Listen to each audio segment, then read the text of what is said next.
quelles sont les contraintes structurelles que vous rencontrez sur terrain à Kinshasa? Kinshasa lui-même devait être au top 3 du problème. C'est-à-dire que Kinshasa lui-même, il a un problème. Top 3. Il y a l'adressage, le trafic et les agents qui participent dans ce trafic. Là, j'entends le service de transport et puis les roulages. Est-ce que je me trompe à penser que ça, c'est un secteur où il n'y a pas beaucoup d'acteurs? Le secteur de la livraison, il y a beaucoup d'acteurs qui sont informels. Ok. Je crois que de mon observation, aujourd'hui, j'ai vu une vingtaine de services se créer et mourir en même temps. Il y a très peu qui réussissent parce qu'ils pensent que tu gagnes la clientèle en proposant le prix le plus bas. Et vous savez, aujourd'hui, moi, je crois que je plaignais l'écosystème à ne pas trop avoir du regard sur la logistique, alors que c'est nous-mêmes, les acteurs de ces secteurs-là, qui ne prennent pas le devant pour expliquer aux gens l'importance de la logistique. Elle est essentielle et capitale. Vous ne parlez pas d'économie sans logistique. Et c'est très important. Et surtout une logistique qui apporte la transparence et la traçabilité. Et côté marchand, quelles sont les 3 erreurs qui font échouer une livraison? Alors, premièrement, c'est le fait de ne pas...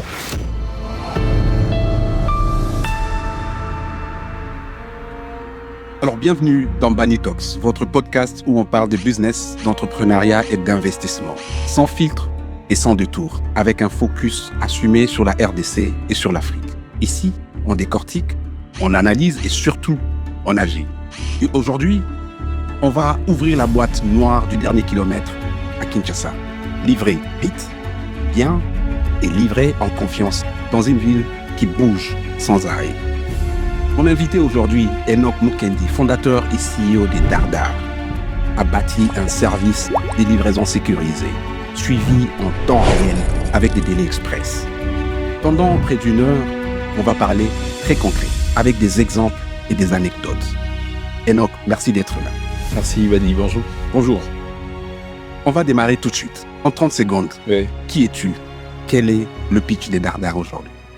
Alors, en 30 secondes, qui es-tu et le pitch de Dardar? Je crois que ce ne sera pas possible. Mais qui je suis? Enoch Mukendi, fondateur et directeur général de Dardar, comme vous l'avez dit. Jeune quinois. Dardar est une entreprise logitech avec comme cœur métier la logistique au dernier kilomètre. Et la problématique qu'on veut résoudre, justement, c'est le manque de transparence et de fiabilité dans la logistique au dernier kilomètre. C'est donc ça, dans 30 secondes, que je peux me définir moi et définir Dardar. Je voulais que ça se fasse en 30 secondes parce qu'on va avoir 1 heure pour vraiment aller sur les détails. J'ai relevé les défis, moi qui parle un peu trop. Voilà, surtout qu'on dit l'entrepreneuriat, c'est un voyage de milliers de pitchs. Ah oui. Donc, j'imagine que tu vas y faire cet exercice plusieurs fois. C'est pour ça que c'est très facile pour toi de traiter. Une anecdote une anecdote. Oui. Parce qu'un jour, j'étais allé voir un investisseur, mais on n'avait pas informé que c'était un investisseur.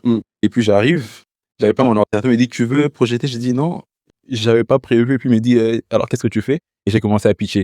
Donc, même si je dors au réveil, je peux toujours pitcher. Et c'est très bien parce qu'un entrepreneur, il résout les problèmes. Oui.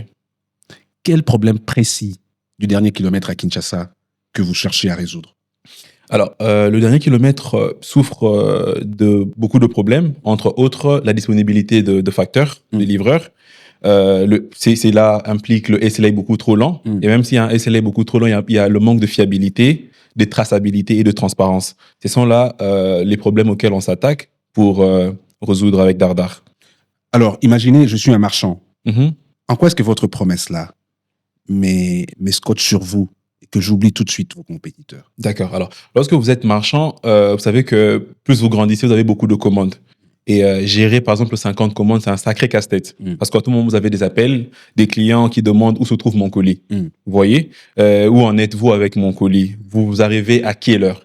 Tandis qu'avec Dardar, aujourd'hui, vous avez une interface vous permettant d'envoyer plusieurs commandes et vous savez suivre chaque étape de livraison. Déjà, lorsque le colis a été récupéré par un facteur, le statut a changé et le client reçoit une notification sachant que mon colis a été pris en charge, les livreurs sont en train de venir et il sait maintenant converser avec le facteur plutôt qu'avec le client. Vous voyez? Donc, vous quittez l'étape où il y avait une complexité à gérer les choses manuellement et appeler le service de livraison, leur demander où en êtes-vous, où on vous dit la disponibilité du livreur par quelqu'un dans un bureau et ne sait pas où se trouve forcément le livreur. Vous avez vraiment une visibilité et une traçabilité sur chaque étape. Et vous comprenez que ça vous donne un pouvoir et une longueur d'avance sur votre business qu'il n'y avait pas sans Dardar.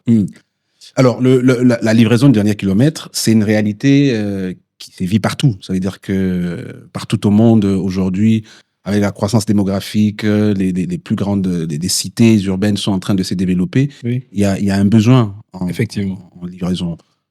Mais Kinshasa est une ville quand même très particulière. Quelles sont les contraintes structurelles que vous rencontrez sur terrain à Kinshasa? C'est quoi? C'est l'adressage? C'est les trafics? C'est les paiements? C'est quoi exactement le problème les trois top 3? Le top 3. Kinshasa lui-même devait être top 3 du problème. C'est-à-dire que Kinshasa lui-même, il a un problème. Top 3. Et il y a l'adressage.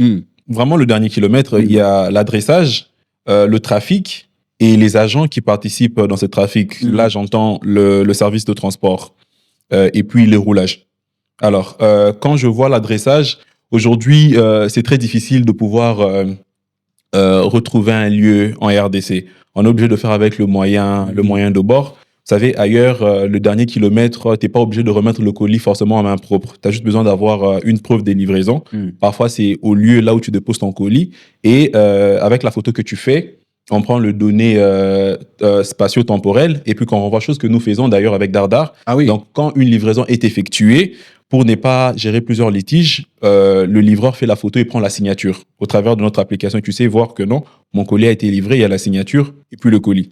Et puis la photo du colis. Donc ailleurs, il y a ces systèmes d'adressage et même de boîtes postales où les colis sont déposés sans attendre que la personne vous le trouve. Et la question de l'adressage, il faut la voir dans l'aspect où Kinshasa est très mouvementé et le client ne sont pas toujours au lieu où vous espérez le retrouver. Vous voyez, les gens sont tellement en mouvement que quand il te fixe 11h, tu peux venir à 10h50, il n'est pas là. Ou à 11h, juste, il a dû se déplacer. La question alors du trafic, c'est que Kinshasa a beaucoup trop d'embouteillages. Et vous savez même que les engins qui roulent à Kinshasa sont déjà dans un état de délabrement avancé, qui a un cercueil roulant sur la chaussée qui tombe en panne à tout moment et ralentit le trafic. Ça sont des réalités qui font qu'il y ait un très mauvais trafic. Et le roulage et les agents de transport ne sont pas sur la chaussée pour réguler la circulation, mais plutôt pour pouvoir créer des infractions et vous arrêter. Ça, c'est le réel problème que nous rencontrons au dernier kilomètre, sans évoquer la question du paiement à la livraison, puisque c'est vraiment un danger de pouvoir parfois s'ébader avec le cash au cours d'une journée. Imaginez qu'un livreur qui fait 15 courses à lui tout seul, il a peut-être 1500 ou 2000 en main. Ça reste un danger pour la logistique au dernier kilomètre, puisqu'on parle de Kinshasa. Voilà, donc le top 3, mais j'ai mis un top 4 qui est la question de la logique du paiement à la livraison. OK. Qu'en est-il de la sécurité? Est-ce qu'il y a une contrainte sur ça aussi? La sécurité, il y a de coins pas trop sûrs aujourd'hui dans la ville de Kinshasa et vous le savez. Bien sûr. Et la deuxième des choses, les éléments que j'ai évoqués, le roulage et les agents de transport, brutalisent les agents sur terrain. Et vous savez que quand on peut brutaliser quelqu'un, par exemple sur quartier 1, vous êtes exposé à peut-être que quelqu'un d'autre vienne pour faisant l'acte de quelqu'un qui vient vous secourir, mais qui essaie de vous voler. Ouais. Et ça aussi, c'est un problème. La sécurité, elle n'est pas que là, on doit rencontrer un Koulouna, mais elle est aussi dans l'aspect où tu n'es pas très sûr vraiment que ce que tu portes, tu vas le livrer avec intégrité. Bien heureusement pour nous, on arrive quand même à s'en sortir, mais la sécurité, elle est importante. Et à certaines heures, tu ne peux pas livrer à Kinshasa. À Kinshasa, à 17h30, tu sais que tu t'arrêtes, tu ne peux pas aller livrer à certains coins, faute d'électricité et surtout encore de coins qualifiés zone rouge. Déjà, le fait d'être capable d'énumérer ces contraintes, ces risques-là, c'est-à-dire que tout de suite, j'imagine que vous avez des systèmes de mitigation de ces risques-là. Oui, effectivement. Vous savez, aujourd'hui, mon business, ce n'est pas seulement faire la livraison. Aujourd'hui, je suis un agent de renseignement, je suis topographe, je fais la cartographie, je fais vraiment un peu de tout. Et on a de plans de mitigation. Vous avez compris qu'ici, on parle de la traçabilité et de la fiabilité. Donc, à chaque fois qu'il y a un problème qui arrive, déjà dans notre plan de mitigation, la première des choses qu'on fait, c'est la communication pour assurer déjà tout le client, s'assurer qu'ils ne vont pas vivre une mauvaise expérience. Et en second lieu, vous savez, moi, j'ai tout mon temps pour Dardar. Je sais faire parfois des descentes sur terrain ou déléguer quelqu'un pour justement s'assurer de résoudre le problème, prendre contact avec eux et surtout protéger aussi nos équipes. C'est maintenant ce travail-là qu'on est toujours en train de faire. Et puis, on s'assure de recruter les livreurs selon leur zone de provenance pour éviter d'avoir de gens qui ne connaissent pas la zone et qui peuvent aller dans une zone rouge et être pris au piège. Je veux quand même m'attarder sur l'adressage parce que vivant à Kinshasa, il y a un problème sérieux d'adressage informel. Effectivement. C'est-à-dire qu'il y a des quartiers, des avenues qui n'ont pas de numéro, tout ça, peut-être même pas des repères. Comment vous gérez des cas? Allons sur un cas. Alors, il y a la norme UPU, la norme 10, qui permet justement l'adressage, c'est le code postal, le quartier et la commune. Non, le commune, le quartier, et puis il y a le code postal. Non, on n'utilise pas le code postal, mais déjà quand on sait le quartier et la commune, et puis on demande la référence.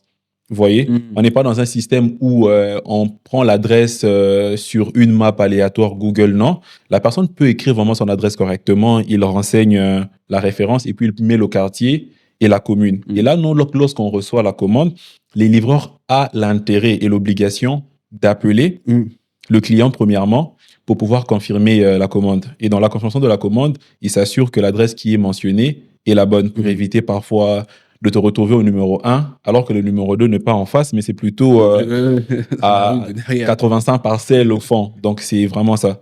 Et on fait ce travail-là et puis on essaie toujours de pouvoir gérer ces données-là dans notre base de données. Vous savez, quelque chose de très drôle, c'est qu'un livreur à Kinshasa a forcément livré un même client plus de 3 fois.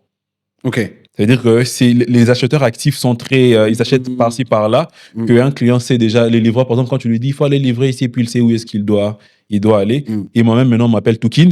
Donc, je maîtrise Kinshasa au point où je sais te dire, ah non, mais là, ça se trouve telle place, et puis j'ai même la référence. Parce que quand je me balade, je me donne toujours ces devoirs de pouvoir avoir une référence pour me retrouver de quelque part et je sais comment diriger mes gars sur terrain. Quel est votre segment des clients pour le moment? Est-ce que vous êtes sur spécifiquement des marchands ou vous êtes aussi sur des individus? Effectivement, puisqu'on a un logiciel qui permet la livraison à la demande, chose qui n'est pas qui est nouveau sur le marché. Donc, il y a le e-commerçant qu'on attaque et les restaurateurs, ceux-là qui sont exclus du système de la food tech. Et il y a maintenant les particuliers qui ont toujours des demandes ponctuelles qu'il faudrait satisfaire. Et côté marchand, quelles sont les 3 erreurs qui font échouer une livraison? Quelles sont les 3 erreurs qui font échouer la livraison?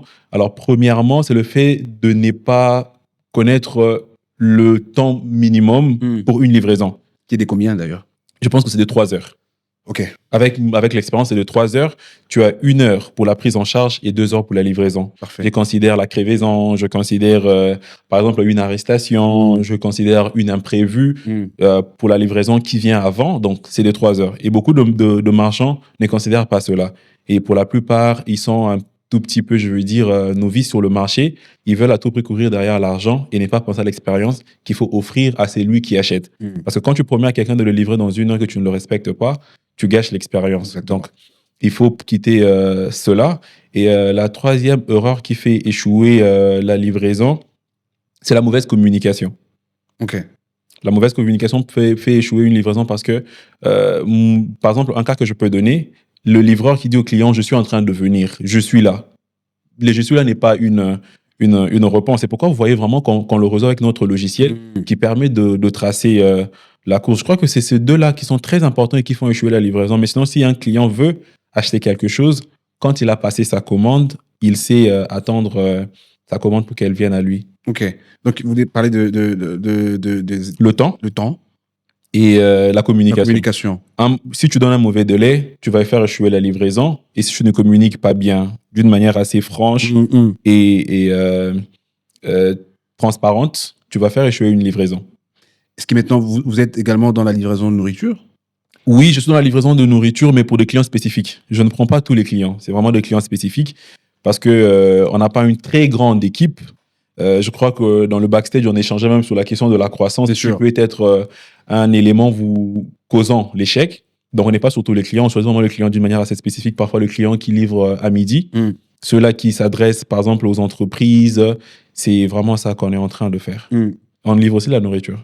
Et pour la nourriture, est-ce que le timing, il est parfait? Ça passe? Oui, le timing, il est parfait. Vous savez que quand je suis en train de... Alors, 3 heures, c'est abusé sur le concept où prendre un repas à 10 heures et puis livrer à 13 heures. Okay. Non.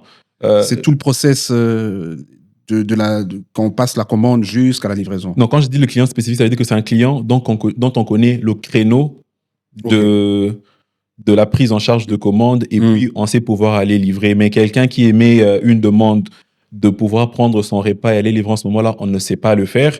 Effectivement, vous savez, on a une innovation en interne qui va justement permettre d'avoir le meilleur SLA possible en RDC pour pouvoir effectuer toute course ponctuelle, que ce soit urgente, extrême urgente, pouvoir le faire. Et on va pouvoir intégrer le livreur indépendant. Je crois que dans le jour qui suit, les gens vont connaître l'innovation.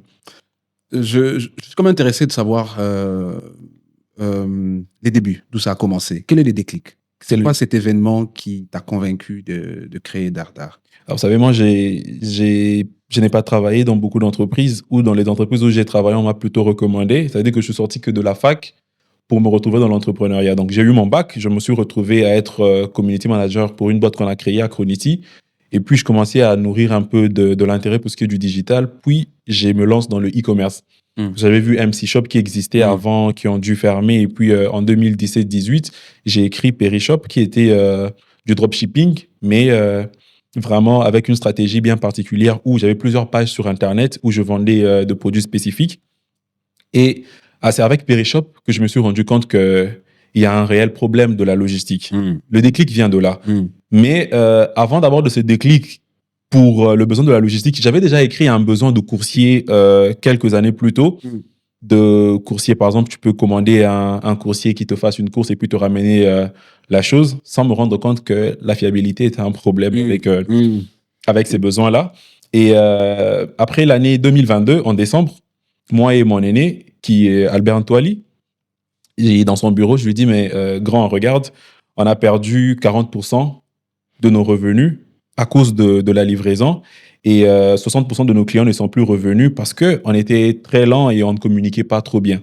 Je lui ai dit, ben regarde, j'avais écrit quelque chose Dardar BTD et je voudrais qu'on le lance en 2024, le temps qu'on stabilise l'activité du e-commerce en 2023.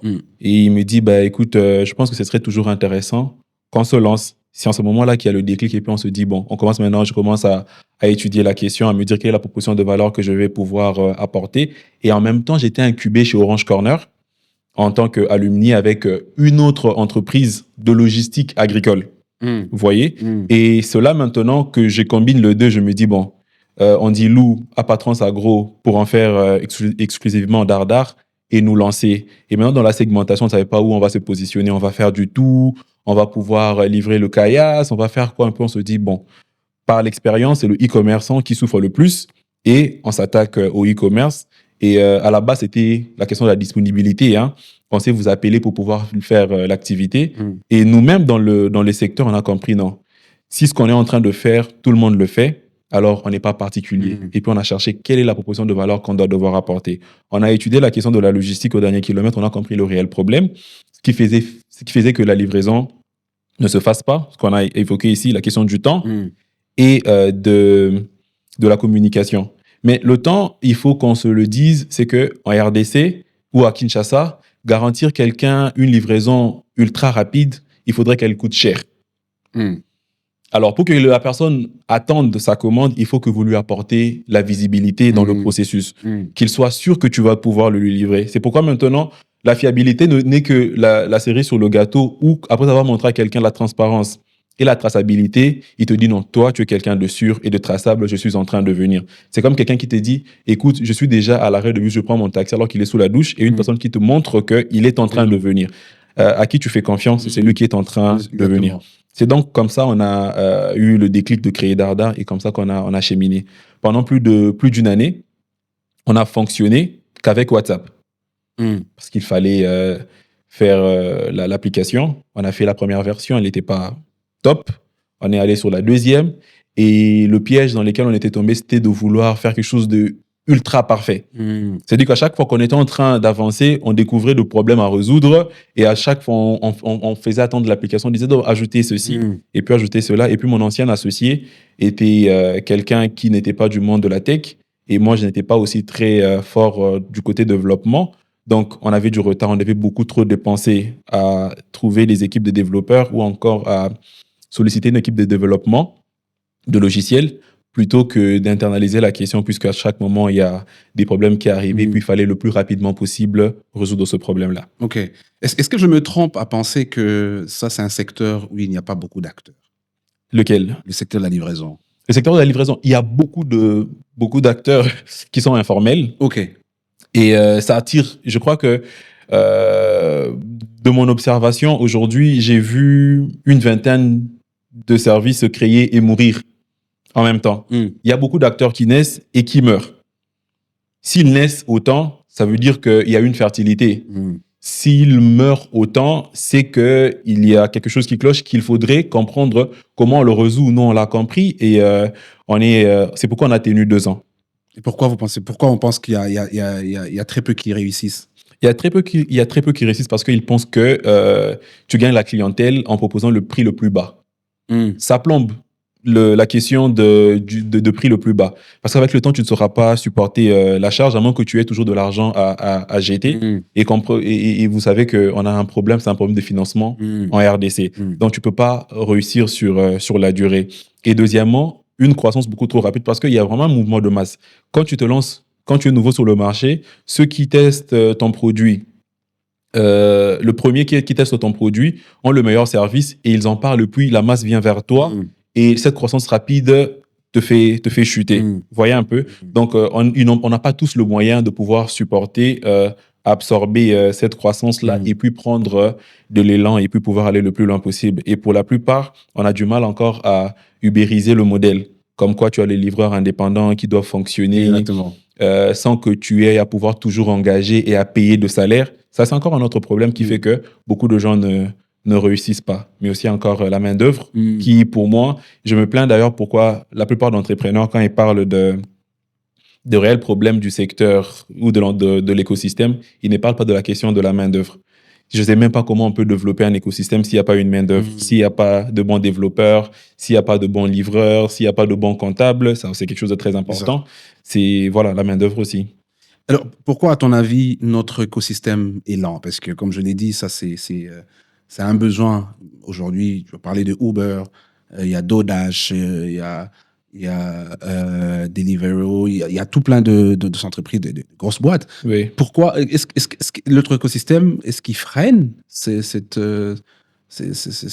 créations ces pousses dans la logistique, ou quel est le boulon numéro 1, à ton avis? Alors, je pense qu'on devrait parler d'écosystème quand il y a interconnexion de secteurs, des acteurs, mais ici, on fonctionne en termes de silos. OK. Et c'est bizarre, je ne sais pas s'il y a des gens qui ont de l'argent et qui gardent de l'argent, je ne sais pas à qui c'est destiné. Le fait qu'il manque de l'argent, le fait que le e-commerçant ne savent pas trop alors recourir au service de livraison et que le service de livraison ne savent pas délivrer la valeur réelle. Vous savez, dans les services de livraison, on est tous des escrocs parce que est escroc toute personne qui ne réalise pas la promesse ou qui ne délivre pas la chose qu'il a promis. La chose qu'il a promise. Et donc, je crois que c'est ce qui fait qu'il n'y ait pas cette croissance-là. Et lorsqu'on aura le moyen qu'il faut pour nous déployer, et je crois que vous verrez que Kinshasa va être en ébullition avec le service de livraison un peu comme les grandes villes africaines ou mondiales. Est-ce qu'on peut parler donc d'un problème de fonds? Oui, le problème de fonds, il est réel. Il est réel. Même l'État congolais a besoin de fonds, Bani. L'État congolais a besoin de fonds. Vous avez vous avez la NAPI, vous avez tous ces ministères, et vous savez parfois qu'il y a le président qui fait les balais diplomatiques à la recherche d'investisseurs. C'est parce qu'on n'a pas de l'argent. Si vous voyez l'État congolais qui n'a pas de l'argent et qui parfois accepte par exemple qu'une entreprise tierce construise l'aéroport ou quoi que ce soit, c'est parce que l'État congolais lui-même, il n'a pas de l'argent. Donc on n'a pas de l'argent, on a besoin d'argent. Et aucune entreprise ne peut croître sans argent. C'est très important. Comment vous grandissez sans argent? Même l'individu, l'homme lui-même qui grandit a besoin d'argent. Quand il tombe malade, il a besoin d'être soigné. Sûr. Le besoin d'argent, il est très important. Mais pas que dans le besoin où vous ne voulez que exclusivement de l'argent, mais vous devez vouloir de l'argent parce que ça vous permet de passer à un certain level. Et il y a des gens qui veulent de l'argent pour se mettre à l'aise et ceux qui veulent de l'argent pour passer à un certain level, chose que nous, on est à la recherche ou actuellement, on est en train d'étudier les offres pour pouvoir vraiment scaler, aller à un niveau supérieur. J'ai reçu ici, il y a quelques semaines, Assina Kahamba, je ne sais pas si ça te parle, qui a levé plus de 79 000 $ en 21 jours pour un master à Harvard, qui est d'ailleurs déjà parti pour commencer sa formation. Et ça me ramène un peu à la question, les crowdfunding. Elle a fait un crowdfunding. Est-ce que les entrepreneurs, pourquoi on ne considère pas cette méthode d'élever des fonds? Alors, elle est importante. Vous savez, d'abord, le crowdfunding, ça marche bien quand les gens épousent ta cause. Vous savez qu'on est beaucoup trop émotionnel en tant que peuple. Ça. On est plus les démunis qu'on devrait peut-être construire quelque chose de prospère qui donnerait de l'emploi. Vous savez, je ne sais pas trop partager les émotions, trop de tristesse pour dire à quelqu'un, écoutez, j'ai besoin de ceci. Et donc, je crois que le crowdfunding, c'est quelque chose de très important. Et c'est peut-être encore l'écosystème qui peut pouvoir contribuer ou pousser la chose. Mais est-il que, vous savez, aujourd'hui, quand vous prenez quelqu'un qui dit qu'il a besoin d'une opération, vous livrez beaucoup plus d'argent que moi qui vous dis que j'ai besoin de passer à un certain niveau parce qu'on va me demander un bénéfice à pouvoir offrir. Alors que le principe avec une startup, c'est de générer le maximum de croissance pour pouvoir dégager maintenant un bénéfice. Vous voyez, nous, pendant plus de 18 mois, depuis mai 2023, jusqu'à décembre 2024, on est vraiment allé de 2 motos, qui étaient d'ailleurs 2 motos d'occasion, pour avoir une équipe de 17 personnes. Vous comprenez qu'on a généré suffisamment de croissance sans générer un bénéfice comme tel. Est-il que quelqu'un d'autre aussi avait mis son argent à vous dire « Mais pourquoi vous êtes toujours en train de croître une équipe et que moi, je n'ai pas mon retour sur investissement ?» sans comprendre le réel besoin et le fonctionnement d'une start-up. Mais est-ce que tout ne se joue pas aussi dans le storytelling? Est-ce qu'on n'est pas aussi tellement concentré à perfectionner notre produit qu'on oublie aussi comment est-ce qu'on le présente devant un public ou devant une audience qui, en réalité, peut également épouser le C'est vrai. C'est vrai, le storytelling joue un grand rôle. Alors, c'est vrai, je ne sais même pas comment rebondir pour réfuter ou pas. On ne joue pas le très bon storytelling. Ou peut-être que quand on joue le bon storytelling, l'argent n'est pas orienté pour le besoin comme tel. Mais le storytelling joue un très grand rôle. Et vous savez, aujourd'hui, moi, je crois que je plaignais l'écosystème à ne pas trop avoir du regard sur la logistique, alors que c'est nous-mêmes les acteurs de ces secteurs-là qui ne prennent pas le devant pour expliquer aux gens l'importance de la logistique. Elle est essentielle et capitale. Vous ne parlez pas d'économie sans logistique. C'est sûr. Comment vous pouvez parler d'économie, de croissance sans logistique? Et c'est très important. Et surtout, une logistique qui apporte la transparence et la traçabilité. C'est ça même qui permet que 80% des entreprises soient performantes. C'est le fait de pouvoir gérer ce processus-là où on vous délivre, par exemple, les matières premières pour produire et puis pouvoir aussi apporter le client ce que vous avez produit comme service ou comme produit. Vous voyez. Donc, c'est très important. Le storytelling, il est très important. On ne sait même pas comment expliquer aux gens ce qu'on est en train de... On ne sait pas partager la valeur qu'on a. On ne sait pas raconter l'histoire qui peut accrocher et émouvoir le gens pour que le gens épouse la cause. C'est un sérieux problème. Est-il qu'il faudrait alors que le programme d'incubation ou d'accélération s'y penche pour pouvoir former? Parce que l'éducation des entrepreneurs est quelque chose de très important et quelquefois négligé. On pense qu'il faut quitter de chez soi avec une idée pour réussir dans cet écosystème. C'est une entreprise. Un peu comme les multinationales, une start-up est appelée à être comme ces entreprises-là. Il faut quand même apprendre le B à bas d'une entreprise, comment on la gère, comment on arrive à maturité et comment on arrive à la prospérité. Je suis d'accord. Et une chose qu'elle m'a dit, c'est d'ailleurs que je pousse, c'est que elle a réussi à lever 79 000 en 21 jours, mais en réalité, elle a commencé à lever il y a 7 ans. Parce qu'en réalité, ce qu'elle me fait comprendre, c'est que elle a construit une personal branding qui a créé de la confiance. Voilà. Et quand elle a parlé de sa vision, tout le monde l'a épousé. Ça veut dire que tout n'a pas commencé dans les 21 jours. Est-ce que tu ne penses pas aussi qu'en tant qu'entrepreneur, on manque la consistance? On reste focus sur une chose et puis on reste dedans dans la durée. Oui, effectivement. Je crois que la question de personal branding, il est important dans le storytelling. Vous savez, si Steve Jobs n'avait pas bâti ce personnage qu'on a autant adulé, Apple n'aurait pas eu autant de succès. Mais c'est la peur d'être un imposteur qui fait que beaucoup de jeunes ne savent pas se tailler un personal branding qu'il faut et puis pouvoir avoir le meilleur storytelling. Le storytelling, je ne pense pas qu'il soit centré sur le produit. Le storytelling est parfois centré sur celui qui porte le projet. Exactement. Surtout sur l'entreprise. Qui es-tu? Qu'est-ce qui t'a amené ici? Quels ont été tes problèmes? Vous savez, moi, j'ai souffert de la tuberculose parce que j'étais obligé de livrer les colis moi-même. Vous voyez? Wow. Et j'ai pris 5 comprimés. Et déjà qu'avec une alimentation compliquée, j'arrivais pas à bien manger. 5 comprimés pendant plus de 9 mois. Voyez-vous? Et c'est le fait que j'ai été à la porte de la mort ou que j'ai traversé la vallée de l'ombre de la mort que je me dis non, ce qui ne m'a pas tué et m'a rendu fort. Je ne peux pas laisser tomber le concept de Dardar. Et de plus en plus, je suis à fond à étudier la question de la logistique, mieux que quiconque à se dire, écoutez, déjà que la RDC, c'est le géant d'Afrique à venir. Si la RDC est géant en Afrique, Dardar est les géants de la logistique africaine avec la RDC. Et le storytelling doit être bien taillé. Et je crois que beaucoup ne portent pas trop d'attention sur l'image personnelle. On s'en fout très souvent de ce que nous-mêmes on représente pour le produit. Que penses-tu de l'IA? Surtout l'IA dans la logistique. Un allié ou un concurrent? Oh, mais l'IA ne va pas transporter les articles. Une IA ne peut pas être un concurrent. L'IA n'est pas un concurrent. Vous savez, dans la phase de l'évolution de la civilisation humaine, on a eu la machine qui a permis à ce qu'on automatise les choses. Et puis, il y a l'IA qui va permettre d'autonomiser les choses.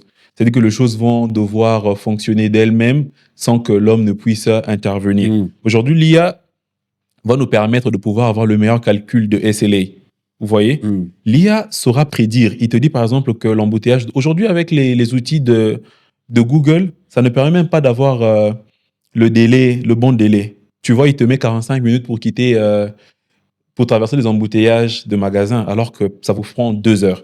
L'IA aura la mesure de pouvoir fouiller dans le données, étudier la question et pour pouvoir donner le meilleur SLA possible, pouvoir automatiser la communication avec le client, pouvoir vous indiquer le meilleur trajet et les trajets optimaux à prendre pour pouvoir délivrer le colis dans le temps et dans le délai. C'est un allié, sans doute. Et nous, on l'a déjà, dans nos fonctionnalités à venir, on a déjà considéré la question de l'IA. Faut-il qu'on ait maintenant le moyen de pouvoir déployer la question, chose qui est très importante d'ailleurs.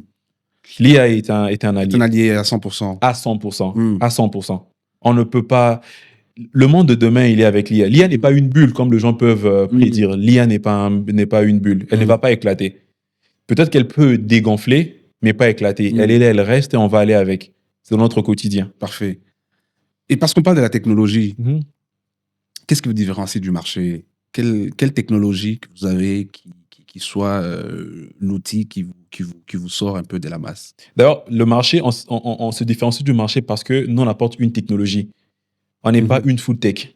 Vous voyez, lorsqu'on essaye de faire une comparaison avec la concurrence, pour ceux-là qu'on va pouvoir citer, qui sont le plus en vue, sont de food tech avec un écosystème fermé. Il faut être chez eux pour pouvoir livrer. Moi, je vous apporte quelque chose qui est ouvert à tous les écosystèmes. Ça veut dire qu'avec l'évolution, quelqu'un pourra solliciter la livraison des échantillons médicaux, de médicaments, de courriers et de tout ce qu'il faut, mais avec la garantie que il y a la fiabilité qui nous caractérise. C'est pas n'importe qui va pouvoir le faire et ainsi de suite. Et la technologie que nous, on apporte, elle permet justement d'automatiser certains processus. Vous voyez la communication assistée par WhatsApp, les dispatchs intelligents et forcément le calcul du SLA avec l'IA qu'on pourra mettre en place. Comment est-ce que vous gérez les colis sensibles? Alors, il faudrait pas accepter quelque chose que vous ne savez pas pouvoir livrer avec intégrité. Voyez-vous? Et donc, il y a de ce type de colis qu'on ne peut pas pouvoir accepter de pouvoir livrer. Par exemple, les échantillons médicaux, c'est un colis très sensible qu'on ne peut pas accepter de pouvoir livrer. Mais jusqu'ici, tout ce qui est sensible, on sait pouvoir le gérer par notre philosophie, que je partage d'ailleurs en interne pour expliquer c'est quoi Dardar. Ça ne veut pas seulement dire rapide, mais ça veut tout simplement dire diligence, adaptabilité, responsabilité et engagement. Tu sais être diligent parce que tu le fais vite, tu sais t'adapter à toutes circonstances pour éviter que le colis que tu transportes ne puisse être abîmé ou être endommagé. La responsabilité, tu es responsable vis-à-vis du client, de l'entreprise et de la société. Comme quoi, tu ne peux pas rouler n'importe comment. Sinon, tu vas endommager le client, le colis, tu vas léser le client, tu vas nous léser, nous, l'entreprise, et te mettre, toi, au garage, et puis l'engagement. L'engagement à pouvoir respecter les engagements tels que nous le disons, fiabilité, transparence et traçabilité, transparence et traçabilité. OK. J'ai vu que vous utilisez également des vélos. Yes. Alors, vélo, moto, qu'est-ce qui vous pousse? Est-ce que c'est un côté environnemental, écologique, ou c'est du retour sur investissement? Déjà, la question, elle est environnementale, économique et opérationnelle. OK. Économique parce que le vélo, il vous coûte moins en termes de charge. Vous ne payez pas le carburant, les pièces de rechange ou l'entretien d'un vélo ne vous coûte pas autant qu'une moto. Sur le plan opérationnel, le vélo à Gombe ou encore sur les avenues, les artères bien asphaltées, il a le même temps de livraison que la moto. Les cyclistes avec lesquels nous travaillons peuvent atteindre même 40 à 50 km/h. Voyez-vous? Et sur le plan écologique, vous savez, la question écologique, aujourd'hui, la RDC n'a pas encore mis cette question-là dans son agenda. Mais ça peut être encore un moyen ou un sujet touristique. Aujourd'hui, je vois, on parle de la RDC cœur de l'Afrique. Le cœur de l'Afrique, c'est là où il y a le source de vie. Et donc, tant qu'il y a les sources de vie et que tout y provient, il faudrait penser rendre la vie plus belle et bonne à y vivre. Donc, on n'aille pas à vivre une ville trop chaude comme on le vit ces temps-ci. C'est pourquoi on a évoqué cette question-là. Et d'ailleurs, elle pourra encore être orientée plutôt pour les cités. J'ai vu qu'il y a trop de projets immobiliers et des cités en cours de construction. Les déplacements, peut-être, ça va encore résoudre ce problème-là. Je vais peut-être ajouter quelque chose peut-être que vous ne voyez pas encore qui est important. Ils font aussi un peu de sport, vos livres. Ils font du sport, effectivement. Oui, ce sont des cyclistes pro. Non, on a cette question. Cette question, on l'a vu parce que la personne qui m'a donné qui m'a fourni le tout premier livreur avait un club de vélo et puis il me dit bon, tiens mes gars, parce que ça leur permet de faire les entraînements et d'être au point quand la compétition viendra. Et nous aussi, on se dit peut-être que dans le futur, on devrait avoir un club de vélo. Vélo Club Dardar. Ah oui. C'est quelque chose de très important. Oui, ça sonne bien d'ailleurs. Ouais, Vélo Club Dardar. Oui, on se dit, c'est quelque chose dont on a déjà parlé en interne, qu'on voudrait avoir un club de vélo. Comme ça, on sait quand même sensibiliser et avoir aussi notre département RSE avec ces vélo clubs. Ça sonne bien. Ah oui. Raconte-nous un peu un incident que vous avez eu au sein de Dardar et comment vous l'avez géré. Des incidents. Des incidents. On en a. Il y a une fois, je vais vous raconter deux, et vous montrer un peu comment on gère aussi la pression en interne. D'accord. Une fois, je n'étais pas au bureau, je suis revenu au bureau à 19h, et pendant ce temps, un livreur a fui avec une moto et $500. Et à cette époque-là, on avait un bureau qui se trouvait dans une très grande concession et au fond. Et en montant la rampe, je vois mon assistant accroupi, comme ça. Tient la tête. Eh bien, j'ai le taquine, je lui dis hey, tiens, qu'est-ce que tu as? Et il me dit Chief, X a fui avec la moto. Et je sens vraiment que tout le monde était affecté en ce moment-là, que je me suis dit non, si moi-même je change de mood en ce moment, j'ai tué le moral de l'équipe. Et j'ai commencé à rigoler, à faire de la blague, je l'ai invité, on est allé prendre quelque chose et on est allé même voir chez le gars s'il était arrivé chez lui, il n'était pas arrivé. Voilà, les incidents comme ça arrive et des erreurs, les équipes le commettent. Parfois, si j'étais sur place et que j'avais avisé, c'est là que je peux quand même essayer un peu de bouger le gens. Mais sinon, quand tu vois que les gens sont très affectés par l'erreur commise ou par l'incident qui s'est produit, j'essaye moi de détendre l'atmosphère. Mais il y a eu la moto? Enfin, à la fin, vous avez réussi à... Cette fois-là, non. Et tu sais, alors l'incident m'a conduit jusqu'au bas de la montagne de Mangengengue. Alors, je vous jure, je savais tracer la moto, ça m'a conduit jusqu'au bas de la montagne de Mangengengue et je me retrouve, alors, le problème d'adressage, je me retrouve dans une très grande concession, sûrement de 500 mètres carrés, avec plusieurs parcelles, et puis ça pointe là, avec plusieurs maisons. Tu toques, tu ouvres quelle maison? Toutes les maisons étaient fermées. Je suis allé me plaindre au niveau de la police, mais tu sais quand même que la police en RDC, c'est autre chose. Mais j'ai jamais eu cette moto. Je l'ai tracée, je l'ai suivie. L'adressage qui m'a juste tué sur cette question, et on a d'ailleurs même dû changer de méthode pour pouvoir protéger de biens en interne que plus jamais on ne perde. Et quelqu'un a tenté de vouloir voler récemment. Et il a vu mon côté James Bond. Donc, vous avez des pistes des trackers sur les motos, c'est ça? Ah, c'est un secret. Parce que tu l'as traqué quand même. Oui, à l'époque, on avait de trackers connectés au circuit. Ok. Et on a vraiment tracé, on a essayé de le retrouver. Et l'adressage a joué un très mauvais rôle. On a perdu la moto. Mais après, 2 ont essayé et puis on les a appréhendés. Ils n'ont pas su comment. J'aurais dit le féticheur. Et voilà, encore autre incident. Je le racontais l'autre fois. C'était vraiment inouï. C'est que un livreur, on l'a arrêté là où il avait consigné la moto pour entrer au grand marché. C'est-à-dire que la personne à qui tu confies la moto pour dire tiens, regarde, surveille cette moto, je dois arriver au grand marché parce que je ne peux pas rouler avec. C'est la personne qui l'arrête. Et il arrête pourquoi tu n'as pas porté de casque. Alors qu'il est en train de manœuvrer la moto pour pouvoir l'allumer et pour pouvoir aller. C'est-à-dire que tu n'arrêtes pas quelqu'un en train de rouler. C'est-à-dire que quelqu'un au repos, tu l'arrêtes et puis l'amende est de combien? 180 000 francs congolais. Voilà. Pour ceux qui ne sont pas congolais, 180 000 francs congolais, c'est l'équivalent de $70. Mais c'est abusé. C'est abusé.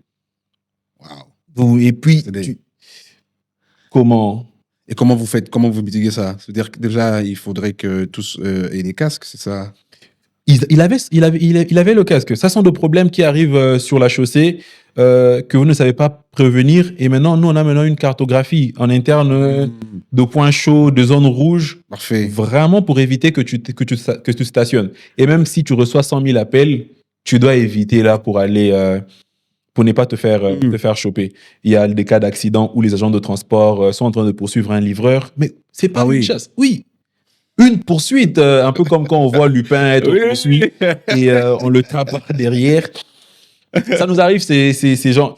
Et au début, j'avais très peur. J'en ai souffert même la gastrite.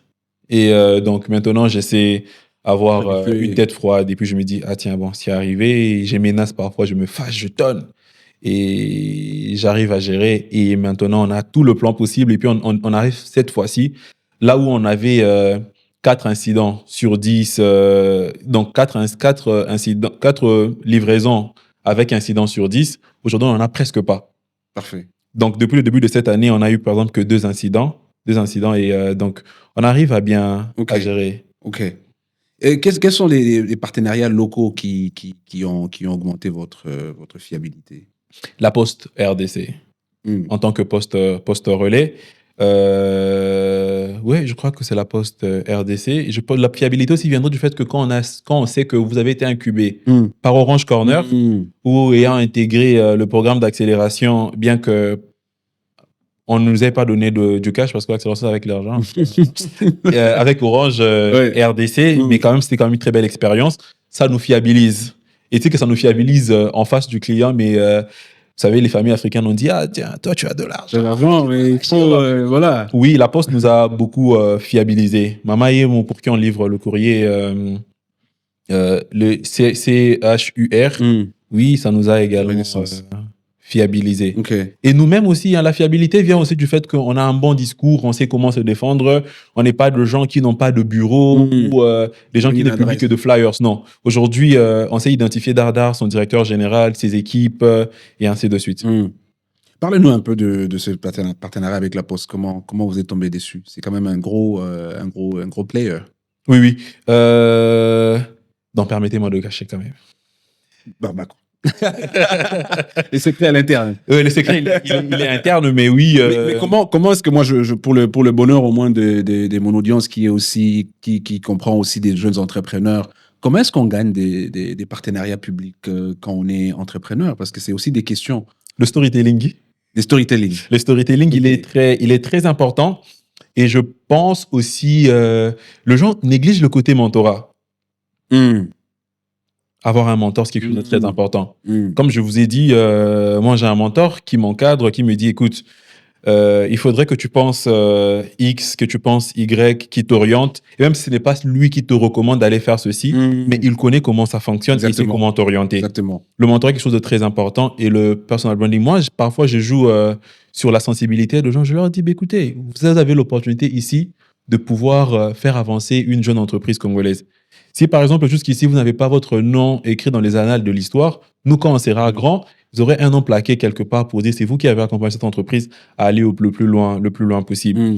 Et j'ai peut-être cette faculté d'être qualifié d'intelligent et ça donne quand même la facilité et je sais comment échanger avec les gens, familiariser et sympathiser. Donc le storytelling, c'est quelque chose de très important qui fait que vous avez déjà, avant même de pointer quelque part, quand vous arrivez, quelqu'un a déjà sûrement entendu parler de Dardar et ça vous fiabilise. Je crois que tous les bureaux d'autorité en RDC sont ouverts pour recevoir le partenaire locaux, mais il faudrait alors que eux-mêmes, c'est pas que une grande entreprise, une institution publique qui vient te donner la crédibilité. Donc, il vient tout simplement peut-être révéler la crédibilité ou la fiabilité que tu avais.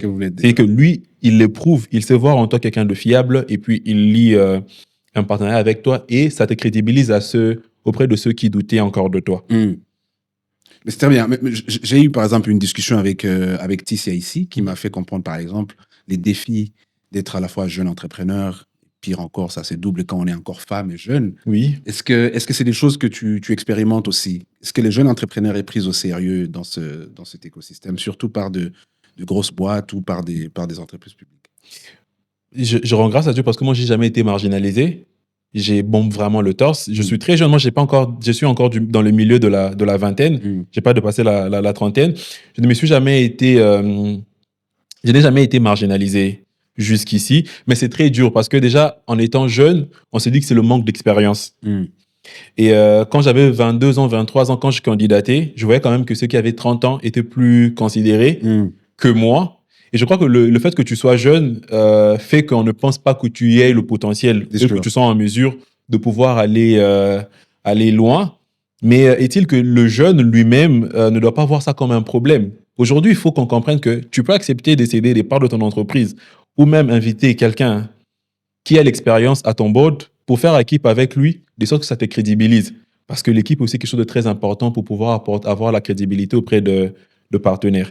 Donc, on ne doit pas que se plaindre parce que tu es jeune. Mais je crois que pour la femme, c'est un sérieux problème parce qu'il y a des prédateurs qui veulent, en plus de t'aider quelque part, ils savent comment ils voudraient le récupérer et que c'est compliqué. Pour le jeune femme, ça, c'est un réel problème. Mais pour moi, jeune garçon, je n'ai pas encore rencontré de problème où je peux pouvoir me plaindre. Mais est-il qu'en étant jeune, c'est pour beaucoup le signe d'immaturité et de manque de sérieux? On a parlé de Dardar, on a parlé de toi en tant que fondateur CEO, mais on n'a pas parlé de toi en tant que personne. Oui. Je suis quand même intéressé à savoir, c'est quoi dans ton enfance qui pouvait te prédestiner à te retrouver aujourd'hui, d'abord entrepreneur, mais aussi dans la logistique? Rien ne me prédestinait à l'entrepreneuriat. Tout était prédestiné à ce que je fasse la politique, comme on le pensait à l'école. Parce que si j'ai fait 2 ans d'école maternelle et 12 ans, donc ça veut dire 14 ans de scolarité, j'ai été chef des classes 9 ou 10 fois. J'étais vice-président de mon école, en plus. Donc, j'étais tellement chef des classes qu'on me disait « Ah non, toi, tu vas finir politicien. » On ne m'attendait pas à être entrepreneur.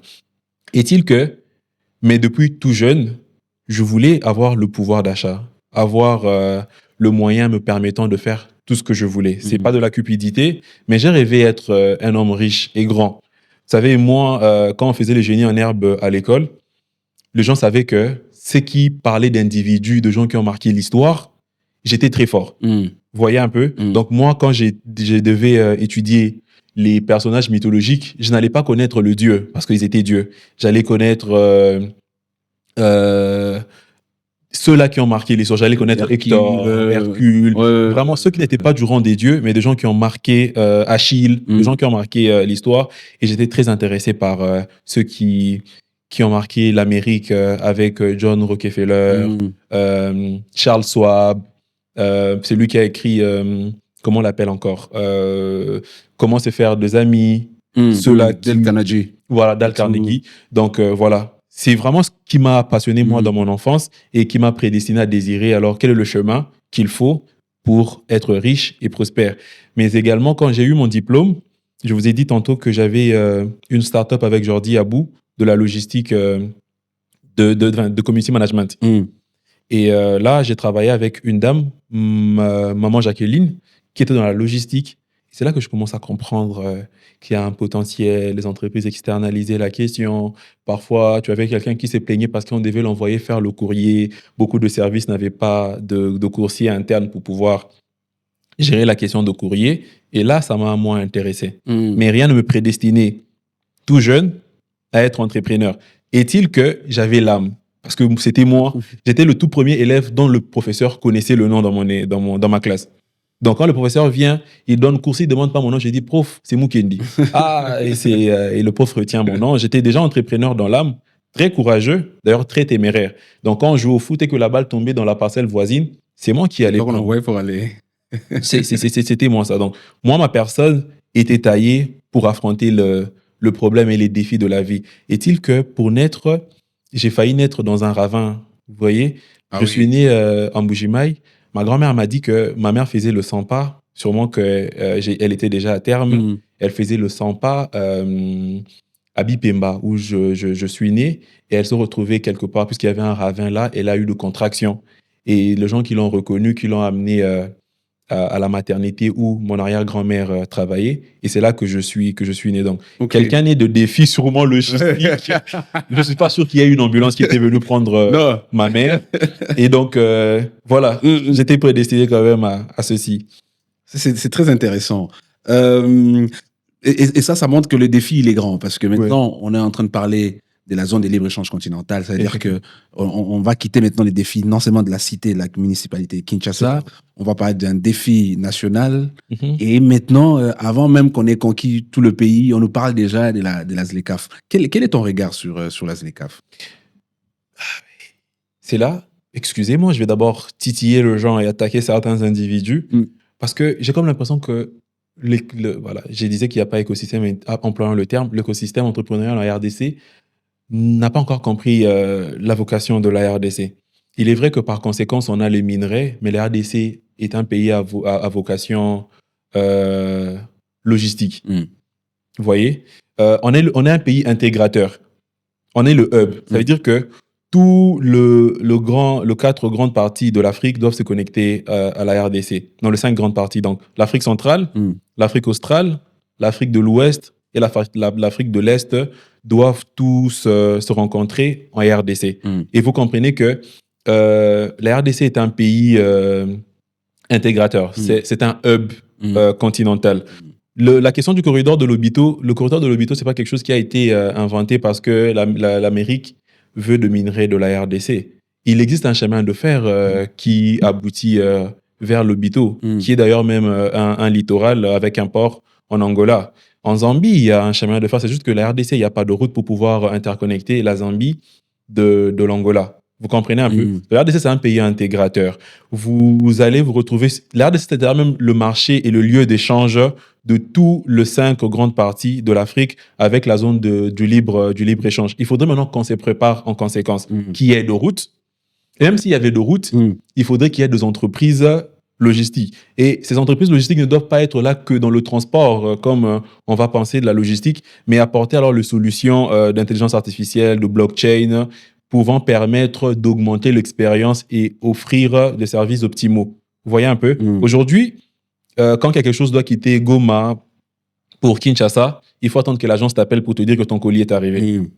Au 21e siècle. C'est absurde quand même. Et c'est ce que nous, alors en tant qu'entreprise logistique, on est dans la logistique urbaine, c'est vrai, mais on se projette avec la RDC en même temps. Dans 10, 20 ans, on va vraiment être avec une infrastructure qui se déploie de bout en bout dans cette logistique qui va permettre à ce que la zone de libre-échange puisse être très, très opérationnelle et la RDC en bénéficier essentiellement. Par exemple, vous voyez la question de transport.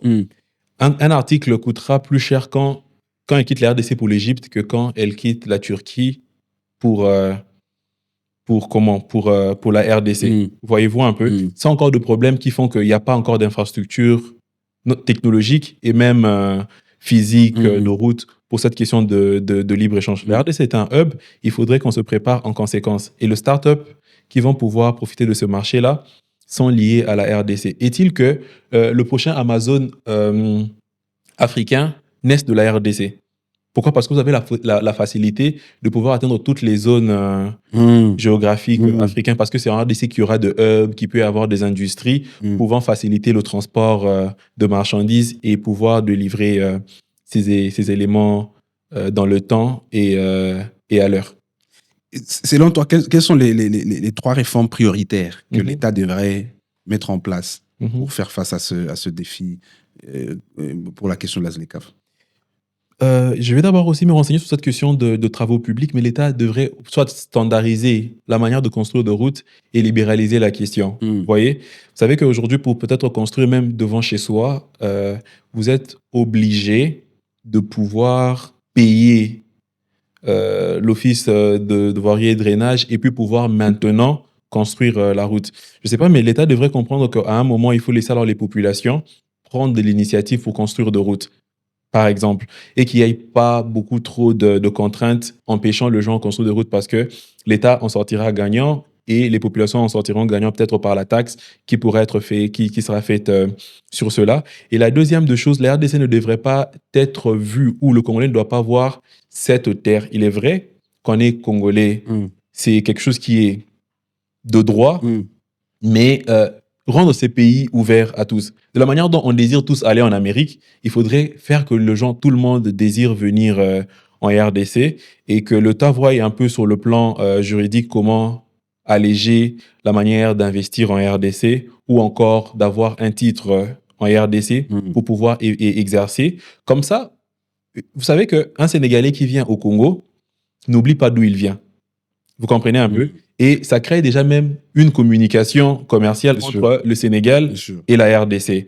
Quand vous avez les Sud-Africains qui sont ici en RDC, vous créez une communication commerciale entre ces États. S'il y a plus de facilité à être en RDC, s'implanter en RDC, exercer en RDC, vous comprenez que vous créez encore un boom économique et une très bonne communication entre ces États. Aujourd'hui, vous avez la facilité de pouvoir...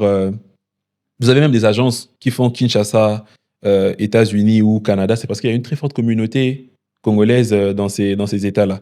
Plus il y a de gens qui viennent et qui désirent être en RDC, plus nous créons cette communication. Et nous devenons vraiment le hub tel qu'on est appelé à pouvoir être, et qu'on oublie même la question de l'économie où le sol prend la revanche sur le sous-sol.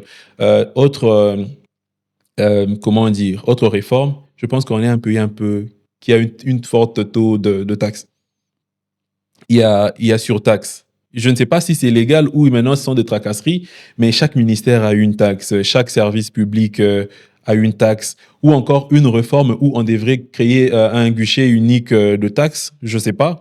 Ça apporterait une transparence, et non seulement qu'à créer un guichet unique de taxes, réduire même encore la taxe, ce serait une très bonne réforme qui favoriserait l'économie en RDC. On dit qu'il n'y a pas de commerce sans logistique. Donc la logistique, c'est vraiment le cœur du commerce. Le nerf de la guerre. Voilà. Et aujourd'hui, on est en train de parler de la ZLECAf. On va avoir tu vas parler des infrastructures, mais un point aussi très important, c'est les paiements. Oui. Quel est ton regard sur les systèmes de paiement que nous avons? Est-ce qu'il est en place? Est-ce qu'il est préparé? Est-ce qu'on est prêt à cette ZLECAf avec les systèmes de paiement interpays? D'abord, le problème, c'est que le système de paiement en RDC se multiplie avec la ressemblance. Sur ce marché, vous avez MaxiCash qui est là depuis plus de 8 ans sur la question d'envoi de paiement. Et puis, il n'y a pas d'innovation dans le secteur de la fintech, par exemple. Voyez-vous?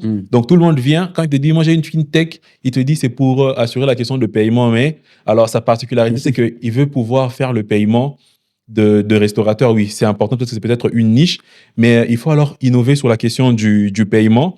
Et le problème encore qui fait que la fintech ne puisse éclore, c'est le manque de confiance dans les transactions en ligne. Vous voyez?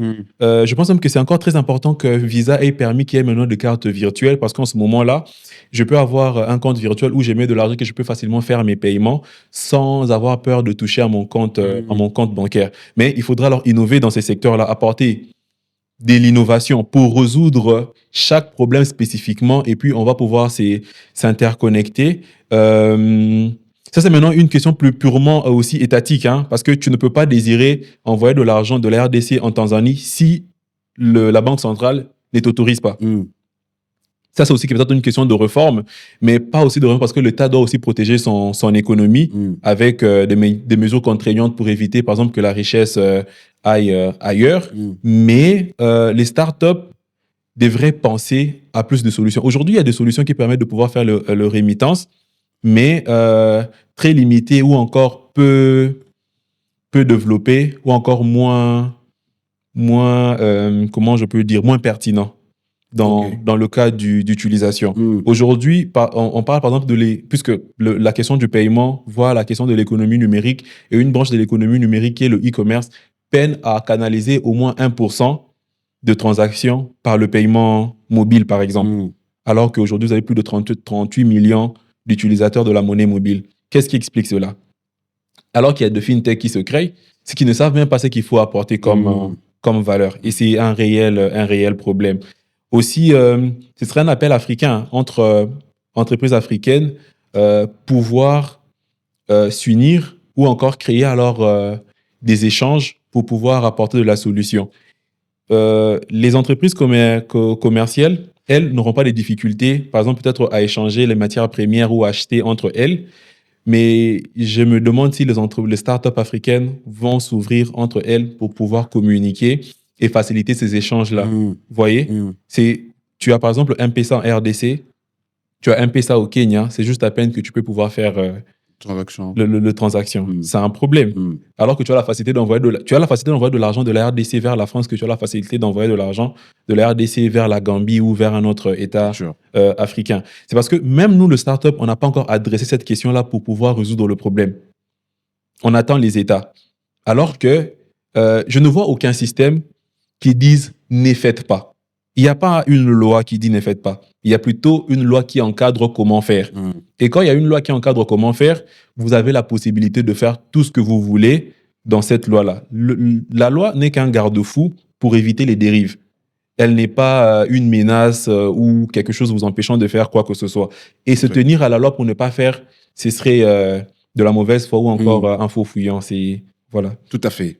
C'est la question de la monnaie.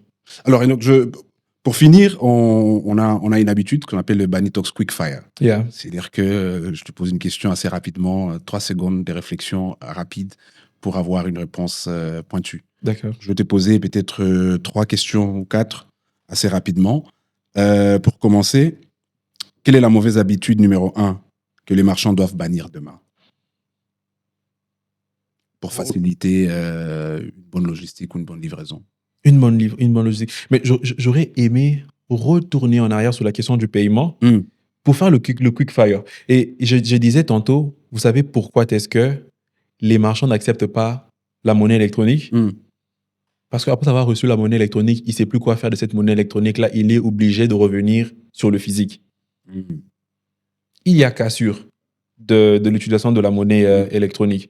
Ça veut dire que tu ne sais même pas payer le Minerval avec, tu ne sais pas payer à la boutique du coin. Et même si tu payes à la boutique du coin, lui non plus, il ne sait pas faire quelque chose avec.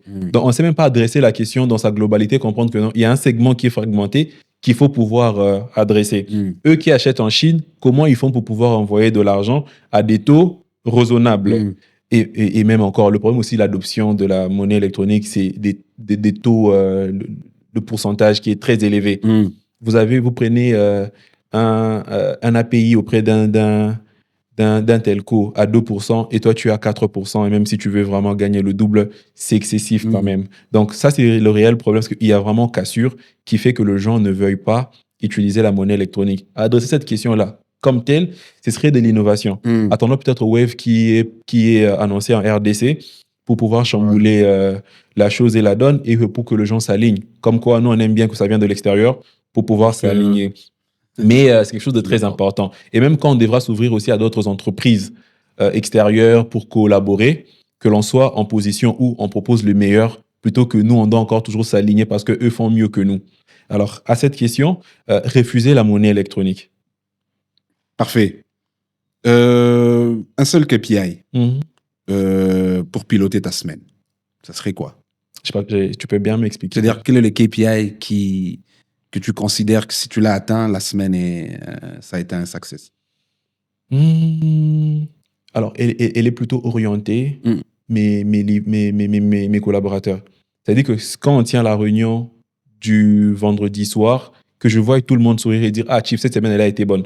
C'est ça mon KPI. Si les gens disent « Chief, cette semaine, elle a été bonne », moi, ça me réjouit. Ça veut dire que déjà, en termes de productivité et de personnel, ça rassure. Puisqu'on ne peut pas vous dire 100 000, 10 000, 20 000 livraisons si les gens ne se sentent pas à l'aise et heureux dans le travail qu'ils sont en train de faire. Je suis d'accord. Moto ou vélo? Qui gagne Vélo. en retour sur investissement par kilomètre? Vélo. Dans tout le cas, le vélo est meilleur que la moto. Dans tout le cas, si on avait des routes bien construites, le vélo gagnerait toujours. Ok. Et maintenant, avec Kinshasa et l'urbanisation? Et l'urbanisation, c'est le vélo toujours. Parce que le vélo à Gombe peut te faire 10 courses, l'investissement est très faible, Ouais. et puis tu es gagnant. La moto peut faire 20, mais il te bouffe beaucoup de carburant, beaucoup de temps d'ailleurs, parce qu'il s'éloigne et il va dans des zones où il y a trop d'embouteillages. Et c'est un réel problème. Le vélo, il est meilleur. Et je commence à devenir écologiste. Donc, ça s'explique. Oui. Alors, c'est quoi la fonctionnalité dans ton produit dont tu es le plus fier pour cette année 2025? Pour cette année 2025, c'est que aujourd'hui, vous pouvez livrer à 10 personnes distinctes en un seul lieu et payer que le prix d'une course. Très bien. Vous voyez? Vous, par exemple, à l'époque où vous aviez votre food tech, Oui, vous voyez, par exemple, qu'il fallait, par exemple, livrer 10 personnes à Ingenieux City. exactement. Et si vous devez aller dans le modèle classique, vous devez créer 10 commandes. C'est sûr. Mais aujourd'hui, avec mon application, vous pouvez créer qu'une seule commande avec plusieurs destinataires. Et les livreurs sait comment se retrouver, il sait que non, c'est une seule adresse. Et puis, quand il arrive, il appelle Monsieur Emmanuel, Monsieur Bani, Monsieur Enoch, et puis il livre. Et j'en suis très fier parce que on a internalisé le développement. Et à chaque fois qu'il y a eu une fonctionnalité qu'on veut tester, on met, on teste, il y a un retour, on l'enlève ou on la garde. Très bien. Un dernier, un conseil que vous aurez aimé recevoir avant de lancer Darda? Un conseil que j'aurais aimé lancer Darda, c'est que même si vous courez derrière la croissance, à tout prix, s'assurer toujours que le compte soit équilibré. Ne jamais commettre l'erreur de créer de trous que le mois prochain va devoir combler. Vraiment, j'aurais aimé que j'aie cette façon de voir, et ça implique beaucoup de questions à l'intérieur sur la gestion d'une entreprise, la gestion financière et la gestion opérationnelle. Merci beaucoup, Enoch. Vous inspirez toute une génération d'entrepreneurs. Vous êtes jeune entrepreneur autant que moi et vous êtes une inspiration avec ce que vous avez fait avec Dardar. Est-ce que vous continuez à faire dans l'innovation? Oui. Je veux dire merci beaucoup pour ce que vous faites. Je vous remercie parce que vous nous avez précédés dans le domaine. Vous avez fait un réel travail. Tout à fait. Et effectivement, bon, je suis étonné de ne pas savoir que c'était vous, Bani, qui était derrière le service qui me livrait le repas à Ingenieux City pendant ma période d'incubation. Ouais. Donc, vous avez aussi échoué peut-être du côté de personal branding avec votre produit, Oui. mais il a fallu que vous existiez avant pour inciter le marché, pour que, par exemple, que moi, je vienne et que je ne trouve pas autant de difficultés Tout à fait. à pouvoir communiquer, à faire adopter la solution. Je vous remercie en retour. Et à tous, voici cher Bani. Merci beaucoup. C'était un plaisir d'échanger et j'espère que nos auditeurs et ceux qui nous suivent ont trouvé de la moelle dans notre discussion. J'aurais aimé peut-être ici lancer un appel encore Oui. à avoir de gens qui sont intéressés à l'investissement. J'ai été, on est quelquefois contacté et sollicité avec les offres. On aimerait encore en étudier beaucoup plus pour décider quelle est la meilleure offre pour pouvoir recevoir le financement. C'est un appel aux familles nantis en Afrique. C'est vrai que l'immobilier est l'investissement le plus sûr, mais la pierre n'a jamais produit quelque chose. La pierre, elle est stable, elle n'évolue pas, elle reste comme telle. C'est ça l'immobilier. Par contre, aujourd'hui, la tech, c'est comme planter dans une terre fertile. Une petite graine de baobab qui deviendra un très grand arbre demain. Et donc, nous sommes ouverts à étudier les offres d'investissement pour pouvoir déployer la logistique, comme on vient de l'expliquer ici. Merci beaucoup, Enoch. Merci, Bani. Alors, vous l'aviez bien entendu, le secteur est en mouvement. Et voilà, c'est pour ça que nous existons. C'est aussi pour mettre de la lumière sur ceux qui font bien les choses. C'est pour ça que Bani Talk existe. Et donc, restez scotchés. Dites-nous ce que vous voulez entendre pour nos prochains épisodes des Bani Talks. N'hésitez pas à vous abonner à la chaîne pour que nous puissions avoir des très bonnes conversations et toujours avoir la qualité dans les invités que nous recevons sur ce plateau. Allez, très bientôt. C'était Bani Talks.